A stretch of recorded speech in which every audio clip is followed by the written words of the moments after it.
आजको हाम्रो टोली इटहरीबाट उदयपुरमा रहेको बोप्ताङ डाँडा जाँदैछौँ। जाँदा जाँदै के भयो त म यहाँहरूलाई विस्तारमा देखाउने छु। बोप्ताङ डाँडा कस्तो छ भनेर फेसबुक र टिकटकमा मजाले पहिले नै साथीहरूले देखाइदिइसक्नु भएको थियो। बोप्ताङ डाँडा जाने प्लान पनि कति पटक बनिसक्यो, कतिबाट क्यान्सल भइसक्यो। अब आज बल्ल बल्ल हामीलाई जान जुर्या छ।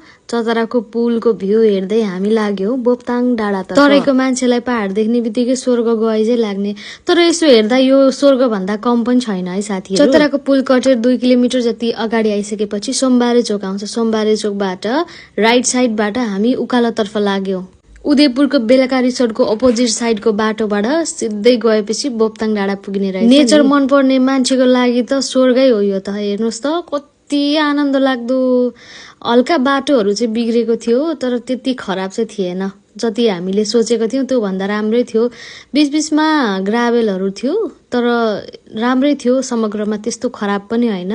गफ गर्दा गर्दै बोप्ताङ डाँडा जाने बाटो त आइसकिहालिएछ नि। गाडी पार्क गरेर हामी चाहिँ उकालोतर्फ लाग्यो। पेन्सिल हिल लाएर आउनेलाई चाहिँ साह्रै गाह्रो हुने रहेछ।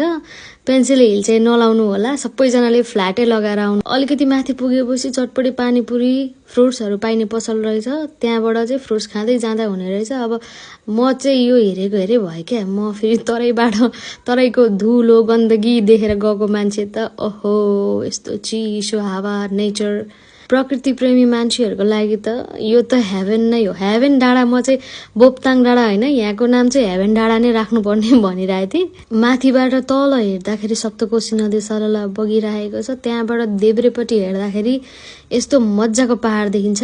बेलका नगरपालिकाले डस्टबिनको व्यवस्था पनि गर्दै रहेछ। पालिकालाई धेरै धेरै धन्यवाद।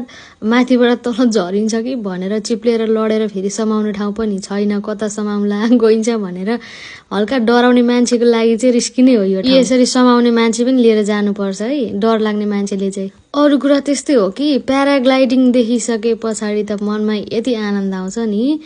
अब यहाँ सुरुदेखि अब यो ट्रेनिङ दिएरै अब सिकाएको हो जस्तो लाग्छ। मलाई पनि उड्न चाहिँ मन चाहिँ लागेको थियो तर उड्न खासै सम्भव होला जस्तो लागेन।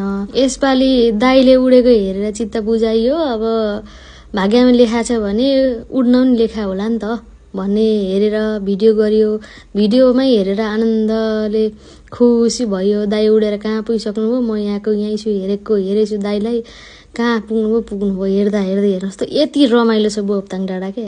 मान्छे उडेको देखियो। अब भोक लाग्यो, अब आलुचप खान्छौँ हामी। यहाँ तातो आलुचप बनाउँदै हुनुहुँदो रहेछ आन्टीले।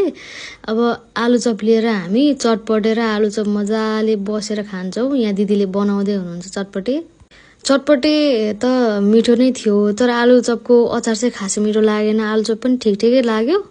जे होस् खानेकुराको चाहिँ अभाव नहुने रहेछ। यो चाहिँ फर्किँदाखेरिको दृश्य हो। जाँदाखेरि पनि यस्तै रमाइलो हेर्दै गएका थियौँ र फर्किँदा पनि यति नै रमाइलो रहेछ। बोप्ताङ डाँडा नजानु भएकोहरूले चाहिँ यो भिडियो हेरेर तपाईँहरू पनि जानुहोला, रमाइलो गर्नुहोला।